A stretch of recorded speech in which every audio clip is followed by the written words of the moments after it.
چند علامات دیکھیں گے۔ اس سے پہلے میں آپ سے گزارش کر چکا ہوں کہ جو مؤنث ہوتا ہے اس کی علامات میں سے ایک علامت یہ ہے کہ جس لفظ کے آخر میں گولتا آ جائے وہ مؤنث ہوتا ہے، ایک بات۔ دوسری بات یہ کہی تھی جس کے آخر میں کھڑا زبر آتی ہے جیسے، تو وہ بھی کیا ہے، یا کے اوپر کھڑی زبر آپ کو آتی ہے، آپ نے دیکھا ہوگا کھڑی زبر، تو اس صورت میں وہ بھی کیا ہوتا ہے، مؤنث ہوتا ہے۔ تیسری صورت یہ ہے کہ کسی لفظ کے آخر میں کیا آئے کہ اس کے شروع میں الف آئے اور الف کے بعد حمزہ آ جائے کسی لفظ کے آخر میں، یعنی کہ آخر میں آخری جو لفظ ہو وہ حمزہ ہو اور حمزہ سے پہلے الف ہو، تو یہ بھی کس کی علامت ہے، مؤنث کی علامت ہے۔ تو ایک علامت جو ہے وہ یہ آج جو ہے وہ آپ کے سامنے ایک نئی ہے، وہ یہ ہے کہ جسم کے جتنے بھی اعضاء ہیں، جسم میں کل میں نے نہیں بتایا تھا، آج بتا رہا ہوں، جسم کے جتنے بھی اعضاء ہیں جو دو ہیں ان کے لیے وہ بھی مؤنث ہیں۔ جسم کے جتنے بھی اعضاء ہیں جو دو ہیں، مثلا کان دو ہیں، آنکھیں دو ہیں، ہاتھ دو ہیں، ٹانگیں دو ہیں، ٹھیک ہے، اس طرح سر ایک ہے، ٹھیک ہے، دل ایک ہے، جو چیز جسم کے اندر دو ہیں ان کو ہم مؤنث کاؤنٹ کرتے ہوئے، مؤنث سمجھتے ہوئے ان کے لیے جب بھی کوئی بات کریں گے، ذکر کریں گے، وہ مؤنث کا اعتبار کرتے ہوئے کریں گے۔ اس کی مثال یہ دیکھیں، یہاں ہے حاذہ اذن، یہ کان ہے، تو دیکھیں حاذہ اس کے لیے لے کر آئے ہیں، حاذہ یہ کیا ہے، اشارہ ہے، اور یہ جس کی طرف وہ چیز جس کی طرف اشارہ کیا جا رہا ہے، یہ ایک بات۔ دوسری بات یہاں پہ یہ ہے کہ حاذہ اس میں اشارہ ہے، یعنی کہ یہ ہے، کیا ہے، یہ کان ہے، تو بات جملہ مکمل ہو رہا ہے۔ تو میں نے کہا تھا جملہ مکمل ہونے کی علامات میں سے ایک علامت یہ ہے اس کے آخر میں جو ہے وہ ہیں، ہوں، ہے آتا ہے۔ یہ اگر کسی میں آ رہا ہے سمجھو اس نے مکمل بات کی ہے، سننے والے کو بھی سمجھ آ رہی ہے، بولنے والے بھی مکمل جملہ بولا ہے، تو اسے جو ہے وہ ہم کیا کہتے ہیں، مکمل جملہ، جملہ مفید کہہ دیتے ہیں، یعنی کہ وہ بات جس سے کسی کو سمجھ آ رہی ہے۔ تو اب دیکھیں حاذہ اذن، حاذہ مبتدا ہے، اذن یہ ہے اس کی خبر ہے، تو دیکھنے میں تو حاذہ پہ پیش نہیں ہے، لیکن حقیقت میں پیش کی جگہ آیا ہے تو ہم اس کو یہ مانتے ہیں گویا یہ بھی اس پر بھی کیا ہے، پیش ہے، لیکن در حقیقت دیکھنے میں نہیں ہے، لیکن آیا ہے پیش کی جگہ ہے کیونکہ، تو ہم اس کو مانیں گے یہ بھی اس پہ بھی پیش ہے، ایک۔ تو دوسری بات یہ کہ دیکھیں حاذہ اذن آیا اور حاذہ عین، عین کان بھی دو ہیں اور آنکھیں بھی دو ہیں، ان دونوں کے لیے اب کیا آیا، حاذہ آیا، حاذہ، ٹھیک ہے۔ اور اس کے بعد دیکھیں حاذہ یدن و حاذہ رجل، یہ ہاتھ ہے اور یہ ٹانگیں ہیں، یہ ٹانگ ہے، یہ ہاتھ ہے اور یہ ٹانگ ہے، ٹانگیں نہیں، اس کے لیے رجلان یا رجلین آئے گا، تو یہ ہاتھ ہے، یہ کان ہے، سوری ہاتھ ہے، یہ ٹانگ ہے، تو دیکھیں کہ سر یہ جو ٹانگ ہے اس کے لیے بھی پھر حاضی ہی لگ رہا ہے، تو یہ بھی مؤنث کے اس میں آئے گی؟ ہاں، کان جسم کے جو بھی اعضاء دو ہیں، جو بھی اعضاء جسم کے دو ہیں وہ مؤنث ہوتے ہیں۔ گویا خلاصہ یہ ہوا کہ تین چار چیزیں مؤنث، سر ٹانگ بولیں تو وہ ایک ہوتی ہے اور ٹانگیں بولے وہ دو وہ ہوتی ہے، ہیں، یہ اس طرح نہیں نہیں نہیں، جو ہے؟ چیزیں دو ہوں گی وہ مؤنث، چاہے وہ ایک کی بات کر رہے ہوں چاہے دو کی کر رہے ہوں۔ ٹھیک ہو گیا سر، ٹھیک ہو گیا۔ اچھا، اب اگلی بات یہ تھی اس میں، تو میں یہ بتانے لگا تھا اب خلاصہ کیا ہوا اس سبق کے حوالے سے، خلاصہ یہ ہوا کہ عربی میں چار چیزیں جو ہیں وہ مؤنث کی علامت بنتی ہیں، ٹھیک ہے۔ ایک تو تین علامتیں اسم کے آخر میں آتی ہیں، اور ایک علامت ایسی ہے جس کا آخر یہ شروع سے کوئی تعلق نہیں ہے بلکہ اس کے دو ہونا اس کا تعلق ہے۔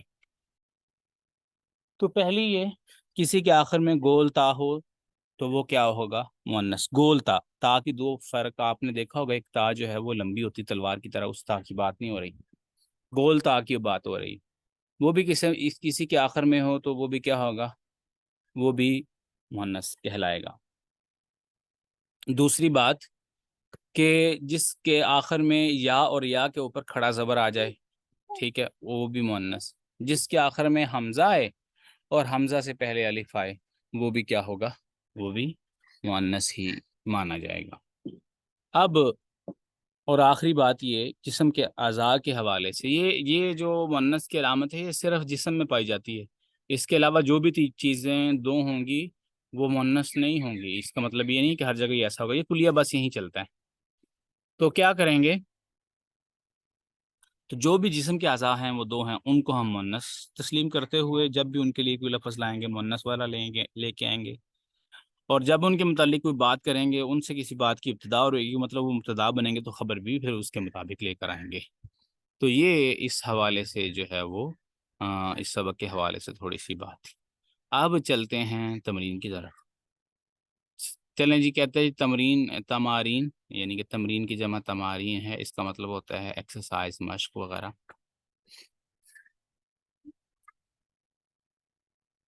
تو دیکھیں، آپ کہتے ہیں ایک قرأت پڑھ وقت بور لکھ، تو آپ نے ذرا اس کو پڑھنا ہے۔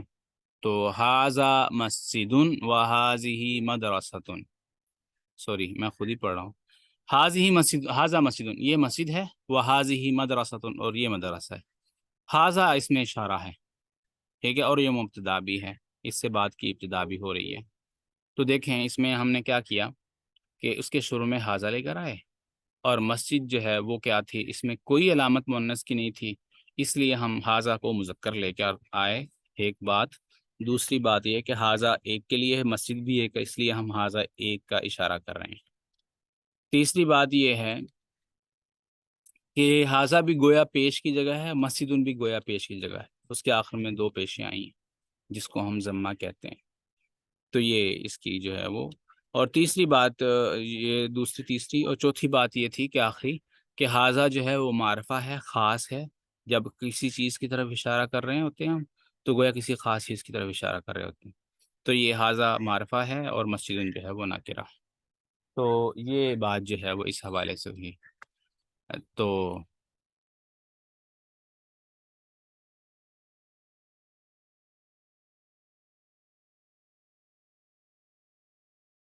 تو یہ جو ہے یہ کچھ جو ہے چیزیں میں نے آپ کے سامنے رکھی ہیں، اب اس کو سامنے رکھ کر آپ ذرا جملے دیکھیں۔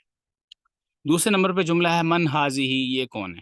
من حاذہ یہ کون ہے؟ من کو پتہ ہے، آپ جب کسی شخصیت کے متعلق سوال ہو تو آپ کو پتہ ہے من سے ہوتا ہے۔ حاذہ یہ کون ہے؟ تو اس کے ساتھ حاذہ گویا ہم کسی ایسی کے متعلق، کسی ایسی چیز کے متعلق پوچھ رہے ہیں یا شخصیت کے متعلق پوچھ رہے ہیں جو کون ہے، مؤنث ہے، اس کے لیے ہم حاذہ اس میں اشارہ لے کر آئے۔ تو اس میں اشارہ جو ہے وہ کیا ہے؟ مؤنث ہے۔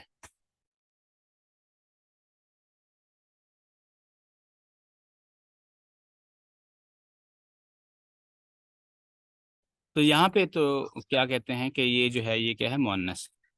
اب کیونکہ مؤنث کے متعلق پوچھا گیا تھا کسی کے متعلق، تو یہاں جواب آ رہا ہے حاذہ اخت عباس، یہ کس کی بہن ہے؟ عباس کی بہن ہے۔ تو یہ بھی ہم پڑھ چکے ہیں اس سے پہلے، آپ کو یاد ہوگا کہ جب دو اسم جڑتے ہیں جس میں کسی کے ساتھ کوئی رشتہ، کوئی تعلق، کوئی ملکیت وغیرہ ہوتی شو ہو رہی ہوتی ہے جس میں، تو وہ عموماً کیا ہوتے ہیں؟ مضاف الیہ ہوتے ہیں۔ پہلے کو مضاف کہتے ہیں، دوسرے کو مضاف الیہ کہتے ہیں۔ تو یہ بھی آپ کو بتایا تھا کہ جو مضاف ہوتا ہے اس پر نہ تو تنوین آتی ہے نہ اس پر الف لام آتا ہے، اور دوسری بات یہ بتائی تھی جو مضاف الیہ ہوتا ہے اس پر ہمیشہ زیر آتی ہے، ہمیشہ زیر آتی ہے۔ ہاں اگر الف لام ہو تو پھر تنوین نہیں آئے گی، ورنہ دو زیریں آئیں گی۔ الف لام ہوگا تو پھر دو زیریں نہیں آئیں گی، ایک زیر آئے گی۔ اگر الف لام اگر ہو آخر میں شروع میں تو پھر آخر میں صرف ایک زیر آئے گی۔ تو حاذا، یہ دیکھیں یہاں جملہ مکمل ہوگا، تیسرے نمبر پہ جملہ ہے حاذا دیکن، یہ مرغ ہے۔ اب دیگ جو ہے وہ آپ کو پتا مرغ مذکر ہوتا ہے، مطلب نر ہے، تو اس کے لیے حاذا آیا ہے۔ تو حاذا دیکن یہ مرغ ہے، وہ حاذہ دجاجۃ اور یہ مرغی ہے۔ دجاجہ دیکھیں اس کے آخر میں گولتا آ رہی ہے تو گویا وہ مؤنث ہو گیا، اس کے لیے پھر حاذہ اس میں اشارہ آیا ہے، ٹھیک ہے۔ حاذا ابن المدیر، یہ جو ہے یہ بیٹا ہے کس کا؟ پرنسپل کا۔ اور یہ حاذہ بنت المدرس، یہ بیٹی ہے استاذ کی۔ حاذہ ام یاسر، یہ ماں ہے یاسر کی۔ ماں جو ہے وہ آپ کو پتا مؤنث کے لیے استعمال ہوتا ہے ہمارے، اس کے مقابلے میں جو ہے وہ نر آتا ہے۔ این قدر اللحمی، وہ کہاں ہے؟ قدر اللحمی گوشت کی ہنڈیا، یعنی کہ جس ہنڈیا میں گوشت پکایا تھا وہ کدھر ہے؟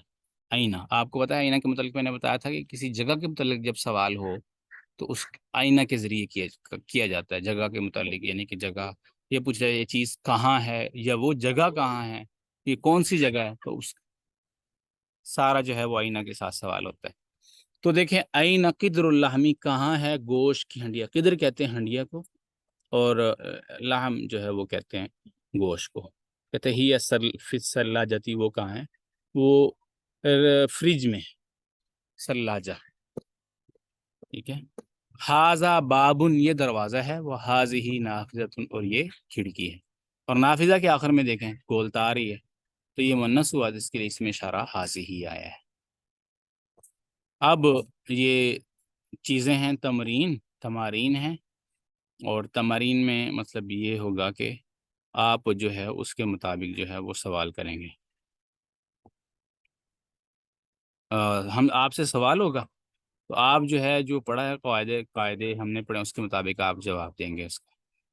جی تو سوال ہے ما ہاذا، یہ کیا ہے، اور یہ کیا ہے، دونوں سوالات ہیں. تو آپ سے سوال ہو گیا، گویا ما ہاذا کا سوال بھی ہو گیا اور ما ہاذہ کا سوال بھی ہو گیا. آپ نے اب اس کے مطابق ہی خود ہی جواب دینا کہ ہاذا یہ فلاں ہے. جی یہ کیا ہے، ما ہاذا،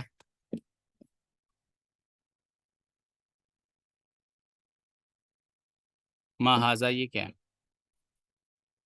هذا قلم. قلم. اس کے بعد ما ہاذا، چمچ کو کیا کہتے ہیں، ملاقہ وغیرہ کہتے ہیں، ملاقہ. جی ملاقہ، اس کے آخر میں تا آ رہی ہے نا، تو اس کے لیے حاضی ہی لگے گا، حاضی ہی ملاقہ. اور یہ حاضا یہ کیا ہے،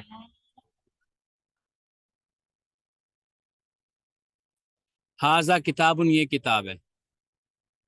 تو حاضا قمیص، یہ قمیص ہے. حاضا بیت، یہ گھر ہے. حاضی ساعت، یہ گھڑی ہے. حاضی سیارت، یہ گاڑی ہے. حاضا باب، یہ دروازہ ہے. حاضی درایت، یہ سائیکل ہے.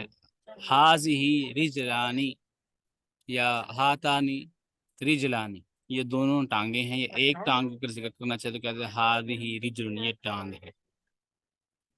حاضی یدن، اگر آنکھ کی بات کریں تو حاضی عین، اور اس کے لیے حاضی انفن. حاضا انفن، انف ایک ہے ناک ایک ہے، تو اس کے لیے حاضا لگے گا. سوری.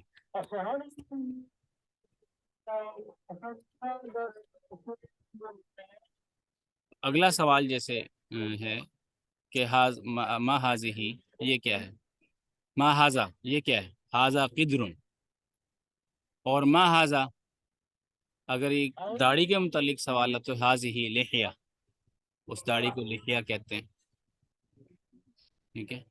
تو ما حاضی یہ کیا ہے، حاضی مکوات. ما حاضا حاضا کرسی. ما حاضا حاضا مفتاح. ما حاضی یہ کیا ہے، حاضی سلاجۃ. ما حاضا حاضا مسجد. ما حاضا حاضا نجم. تو یہ تھے چند سوالات، اسی اعتبار سے آپ نے جو ہے وہ اس کو یاد کرنا ہے.